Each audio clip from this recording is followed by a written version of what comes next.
Hey everyone, it's Colin.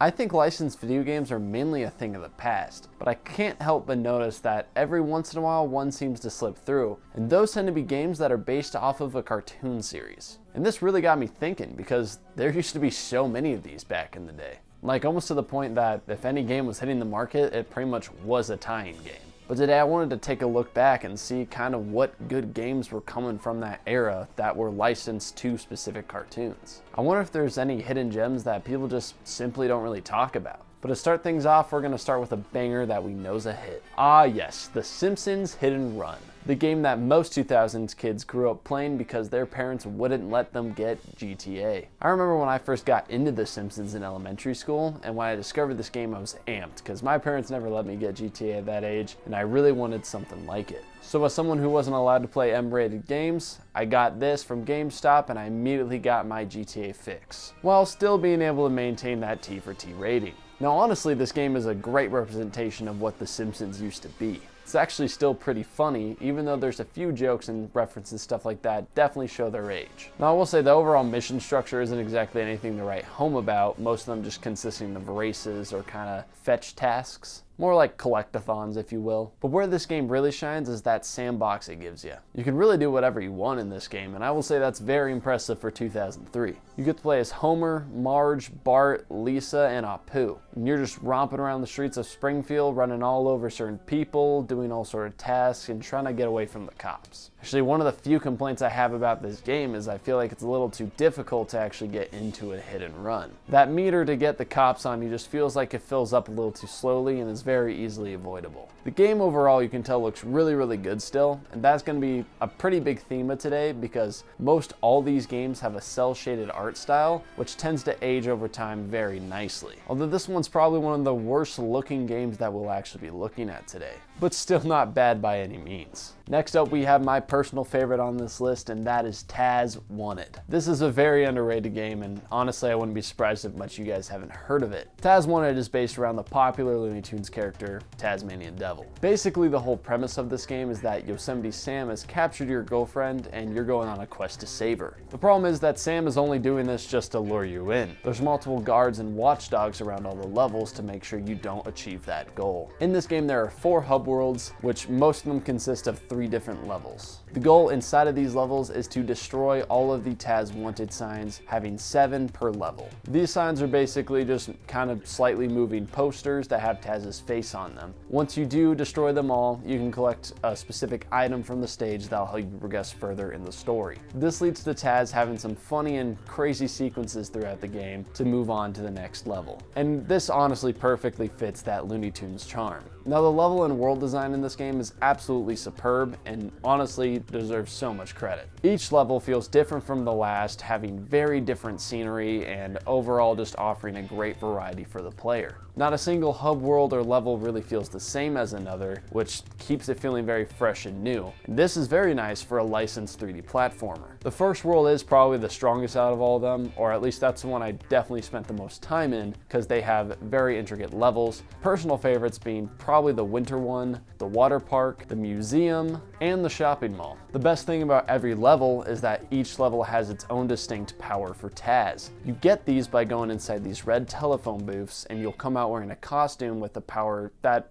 fits pretty well with that suit. Now some of them definitely aren't the strongest, right? But highlights like the snowboard costume, where you use a snowboard to hit snowballs at your enemies, or the cheese gun from the construction site are unbelievably useful. And yes, this game looks also superb, especially to today's standards. Now, like I said, the cel-shaded look helps a lot for all these games, but for a 6th generation game, I will say this one is very impressive. I would say this cel-shaded look rivals that of the Wind Waker. That being said, I still think the Wind Waker is slightly better, but this is very impressive coming from a licensed video game. I can't imagine this game had a long development time or a large budget. It's pretty hard to find out that information, seeing that not a lot of people seem to know about this one, but that just makes this all the more impressive. Now this is a game I would specifically make a whole video around, so if you guys do want that, please do let me know and I'll make sure to get on that. Because there's seriously a lot more to talk about here, but I just don't have the time today. So for now, we have to move on to the next one. Also, another game coming out of that 6th generation is Tom and Jerry War of the Whiskers, a all-out brawl fighting game for Tom and Jerry and cast. Like I said, this game is an arena fighter. It is actually a sequel to one in a previous entry called Fists of Fury. This improved on Fists of Fury in many ways, giving a much larger cast, a lot of different stages, and overall just making a more smooth and fun gameplay routine. Now this game does not have as much good about it compared to the others we've talked about. It's a pretty bland arena fighter,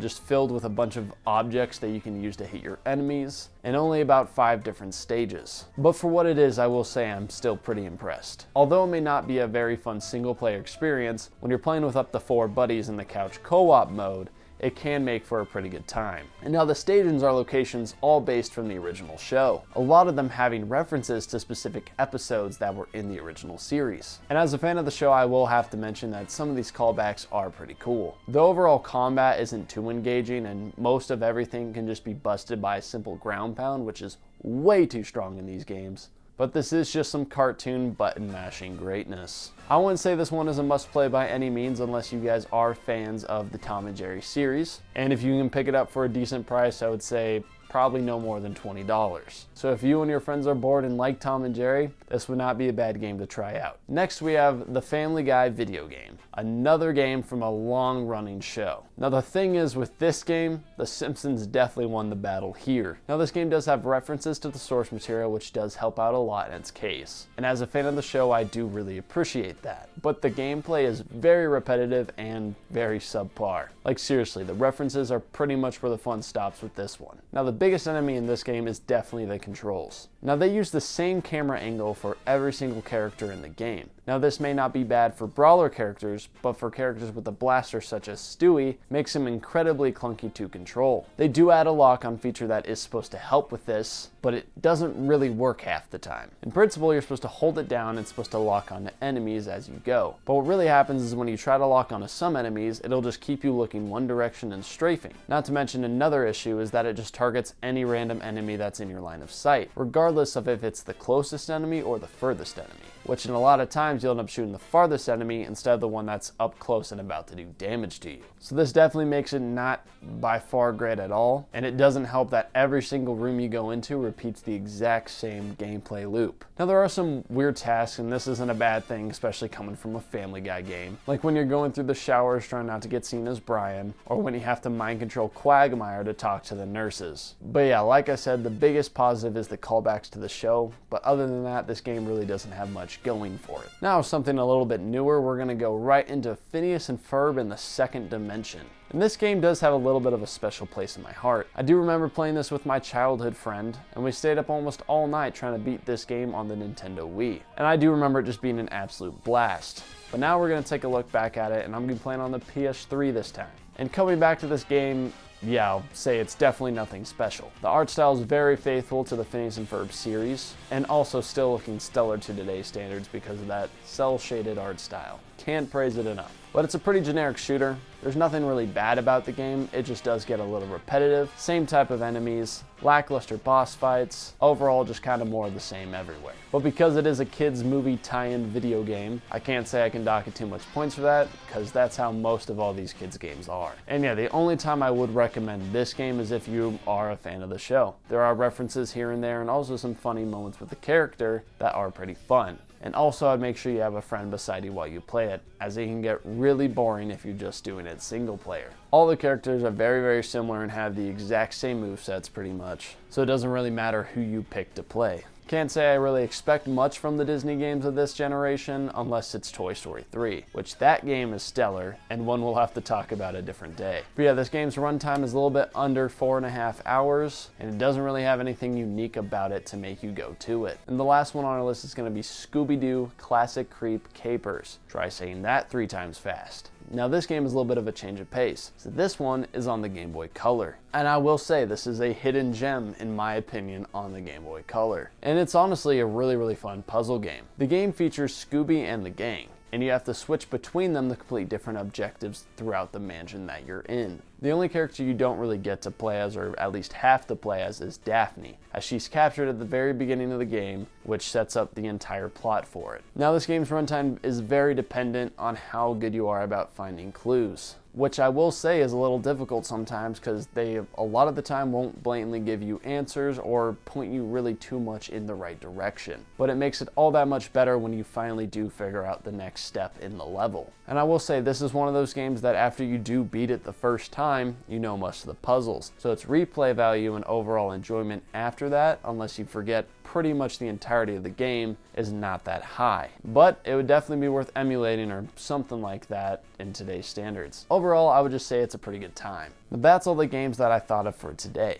If you guys have any other ones you'd like me to touch on, please do leave them down in the comments below. Or even if you'd like to see a Cartoon Games Part 2, where we just kind of make this a series on the channel. And yeah, if you'd like to see more on any of these games specifically, do let me know that as well, and I'll see if I can make a video on it, especially Tazwanted. But nonetheless, thank you for watching until the end, as it does help my small channel quite a bit. If you did enjoy, please consider liking and subscribing, because that'll only help me grow and get pushed out to more people, helping me tremendously achieve those bigger goals. And yes, I sometimes do stream my gameplay on Twitch at twitch.tv/itscontrast with a Z. I'll leave that link down in the description below. But for now, that's really all I got. And I'll see you next time on The Pixel Critic.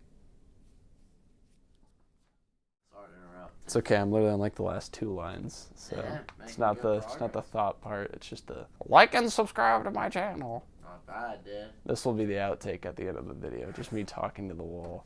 Well, have a good End last screen couple here. sentences. Okay.